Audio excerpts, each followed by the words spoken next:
DJ XR4 Remix. പശ്ചിമേഷ്യൻ രാജ്യമായ ജോർദാനെ കുറിച്ചാണ്. ബൈബിളിൽ തന്നെ പലതവണ ആ പേര് പറഞ്ഞു കാണാം. ജോർദാൻ നദി. സ്പാനക യോഹന്നാൻ യേശുക്രിസ്തുവിനെ ജ്ഞാനസ്നാനം ചെയ്തത് ഇതിലാണ്. പശ്ചിമേഷ്യയിൽ ഒരു വലിയ പ്രദേശത്തെ ഫലഭൂയിഷ്ടമാക്കുന്ന ജോർദാൻ നദിക്കു കിഴക്കാണ് ജോർദാൻ രാജ്യത്തിന്റെ കിടപ്പ്. നൂറ്റാണ്ടുകളുടെ ചരിത്രമുണ്ടെങ്കിലും ആധുനിക ജോർദാൻ രാഷ്ട്രത്തിന് 6 പതിറ്റാണ്ട് മാത്രമേ പഴക്കമുള്ളൂ. ഒരു അറബി രാജ്യമാണ് ജോർദാൻ. ഏഷ്യ വൻകരയുടെ പടിഞ്ഞാറേ അറ്റത്ത് മറ്റു രാഷ്ട്രങ്ങൾക്കിടയിലാണ് ജോർദാന്റെ കിടപ്പ്. വടക്ക് സിറിയയും വടക്കുകിഴക്ക് ഇറാഖും കിഴക്കും തെക്കും സൗദി അറേബ്യയും പടിഞ്ഞാറ് ഇസ്രയേലും പാലസ്തീനിയൻ പ്രദേശങ്ങളുമാണ് ജോർദാന്റെ അതിർത്തികൾ. അഖാബ ഉൾക്കടലിനോട് ചേർന്നു കിടക്കുന്ന തെക്കേ അറ്റമില്ലായിരുന്നുവെങ്കിൽ ജോർദാൻ പൂർണ്ണമായും ഒരു അടഞ്ഞ രാജ്യമായി പോകുമായിരുന്നു. എന്നാൽ രാജ്യത്തിനുള്ളിൽ പടിഞ്ഞാറൻ അതിർത്തിയിൽ ചാവുകടലിന്റെ തീരം ജോർദാന് സ്വന്തമായുണ്ട്. അതിന്റെ മറുകര ഒരു കാലത്ത് ബന്ധശത്രുക്കളായിരുന്ന ഇസ്രയേലിന്റെ വകയും. ഭൂരിഭാഗം സ്ഥലവും ഊഷരമായ മരുഭൂമിയായ ജോർദാൻ ക്രിസ്തുവിനും 2000 വർഷം മുൻപ് തന്നെ വിവിധ ജനവിഭാഗങ്ങളുടെ ആവാസ കേന്ദ്രമായിരുന്നു. അമോറൈറ്റുകൾ, ഹിറ്ററ്റുകൾ, ഈജിപ്തുകാർ, ഇസ്രയേലുകാർ, ഇറാഖിൽ നിന്നുള്ള അസീറിയന്മാർ, ബാബിലോണിയക്കാർ, പേർഷ്യക്കാർ, ഗ്രീക്കുകാർ, റോമക്കാർ, അറബി മുസ്ലിങ്ങൾ, ക്രൈസ്തവ കുരിശുയുദ്ധക്കാർ, ഒട്ടോമൻ തുർക്കികൾ, ബ്രിട്ടീഷുകാർ കഴിഞ്ഞ 4000 വർഷങ്ങൾക്കിടയിൽ ജോർദാനിൽ അധിനിവേശം നടത്തുകയും പാർപ്പുറപ്പിക്കുകയും ചോരപ്പുഴയൊഴുക്കുകയും ചെയ്ത ജനങ്ങൾ അങ്ങനെ പലതാണ്. ജോർദാന്റെ ചരിത്രത്തിന്റെ നാൾവഴി ഇങ്ങനെ രേഖപ്പെടുത്താം. BC 13-ാം നൂറ്റാണ്ടിൽ അറിയപ്പെടുന്ന ആദ്യത്തെ രാജ്യങ്ങൾ ജോർദാനിൽ നിലവിൽ വന്നു. BC 1000-ൽ ദാവീദിന്റെയും സോളമന്റെയും ഇസ്രയേൽ രാജ്യത്തിന്റെ ഭാഗമായി കിഴക്കൻ ജോർദാൻ മാറി. BC 4-ാം നൂറ്റാണ്ടായപ്പോഴേക്കും അറബി ഭാഷ സംസാരിക്കുന്ന നബാത്യന്മാർ തെക്കുകിഴക്കൻ ജോർദാൻ കീഴടക്കി. BC 64-ൽ റോമ സാമ്രാജ്യം ജോർദാനെ തങ്ങളുടെ അറബി പ്രവിശ്യകളുടെ ഭാഗമാക്കി മാറ്റി. പിന്നീട് ബൈസന്റൈൻ സാമ്രാജ്യത്തിന്റെ ഭാഗമായ ജോർദാൻ AD 636-ൽ ബൈസന്റൈൻ ചക്രവർത്തി ഹെറാക്ലിയസിനെ യാർമുക്ക് യുദ്ധത്തിൽ അറബികൾ തോൽപ്പിച്ചതിനുശേഷം മുസ്ലിം രാഷ്ട്രമായി. കുരിശുയുദ്ധത്തിന്റെ കാലത്ത് ജോർദാൻ പിന്നെയും പടയോട്ടങ്ങൾക്കും അധിനിവേശത്തിനും ഇരയായി. 1099 മുതൽ 1187 വരെ യൂറോപ്യൻ കുരിശുയുദ്ധക്കാർ സ്ഥാപിച്ച ലത്തീൻ രാജ്യത്തിന്റെ ഭാഗമായി ജോർദാൻ. 16-ാം നൂറ്റാണ്ടിന്റെ തുടക്കം മുതൽ ഒട്ടോമൻ തുർക്കി സാമ്രാജ്യത്തിന്റെ ഭാഗമായി തീർന്ന ജോർദാൻ 1-ാം ലോക യുദ്ധം വരെ അങ്ങനെ തന്നെ തുടർന്നു.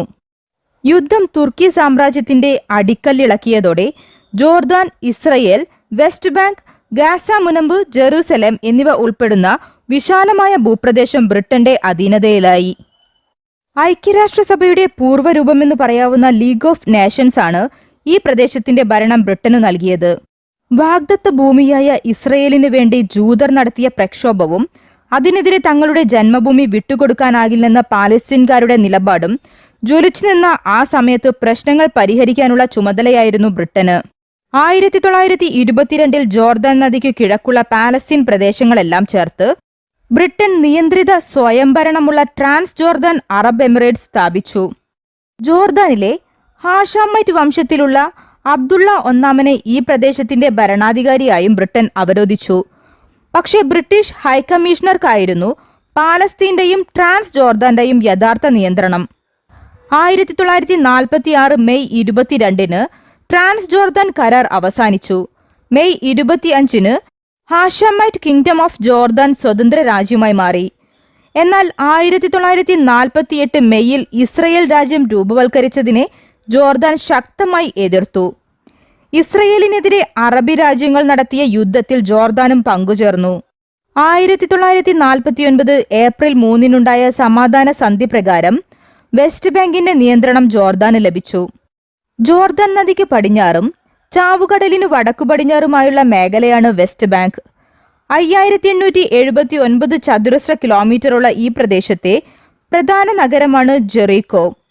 97% പാലസ്തീനിയൻ അറബികൾ വസിക്കുന്ന ഈ പ്രദേശം എന്നും പശ്ചിമേഷ്യൻ പ്രശ്നത്തിന്റെ കേന്ദ്ര ബിന്ദുവാണ്. 1950-ൽ ജോർദാൻ വെസ്റ്റ് ബാങ്കിനെ സ്വന്തം രാജ്യത്തോട് കൂട്ടിച്ചേർത്തു. എന്നാൽ ബ്രിട്ടനും പാകിസ്ഥാനും മാത്രമേ ഇതിന് അംഗീകാരം നൽകിയുള്ളൂ. 1967 അറബ് രാജ്യങ്ങളും ഇസ്രയേലും തമ്മിൽ വീണ്ടും യുദ്ധം പൊട്ടിപ്പുറപ്പെട്ടു. സിറിയ, ഈജിപ്ത്, ഇറാഖ് എന്നിവയ്ക്കൊപ്പം ചേർന്ന് ജോർദാനും ഇസ്രയേലിനെ ആക്രമിച്ചു. പക്ഷേ 6 നാൾ യുദ്ധം എന്നറിയപ്പെടുന്ന ആ പോരാട്ടത്തിൽ ഇസ്രയേലാണ് ജയിച്ചത്. അങ്ങനെ വെസ്റ്റ് ബാങ്കും ജെറൂസലേമും ജോർദാന് നഷ്ടപ്പെടുകയും ചെയ്തു.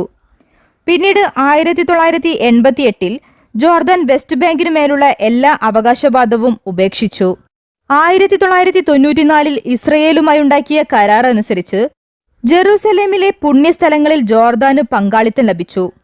വെസ്റ്റ് ബാങ്കിനെ ഇസ്രയേൽ അധിനിവേശ പ്രദേശമായാണ് ഐക്യരാഷ്ട്രസഭ ഇന്നും പരിഗണിച്ചിട്ടുള്ളത്.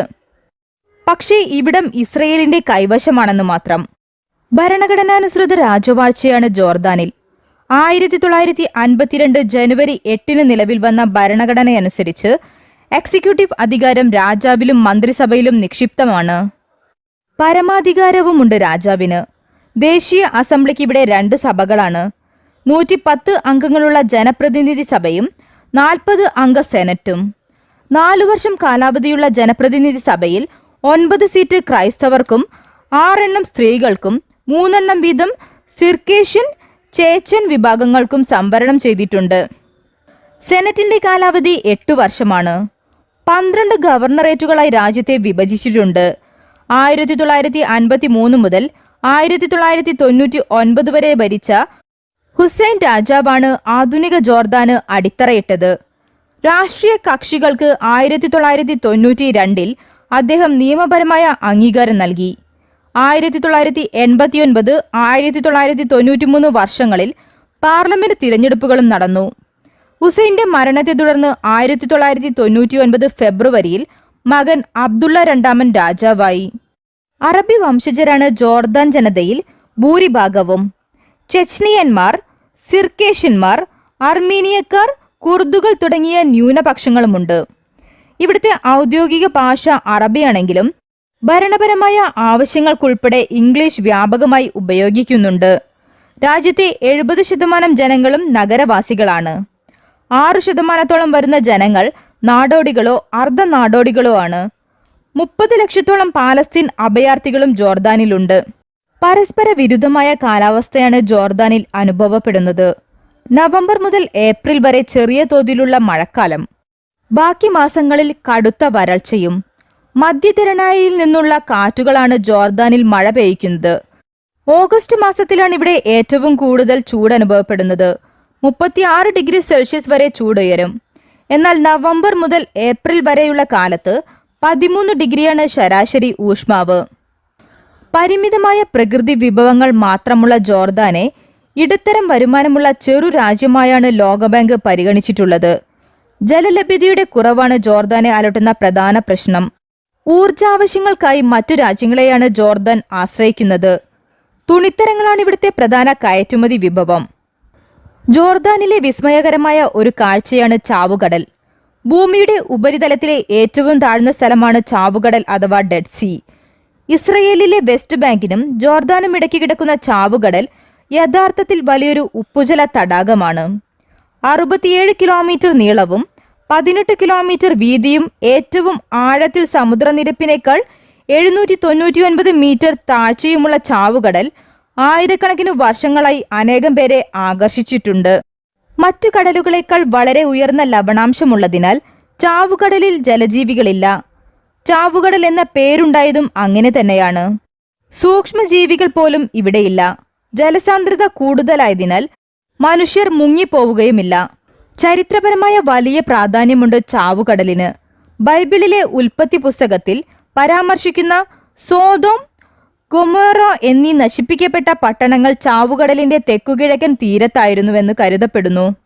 ക്ലിയോപേട്ര രാജ്ഞി ഈ തീരത്ത് സൗന്ദര്യവർദ്ധക വസ്തുനിർമ്മാണശാലകൾ ഉണ്ടാക്കിയിരുന്നതിന് തെളിവുകളുമുണ്ട്.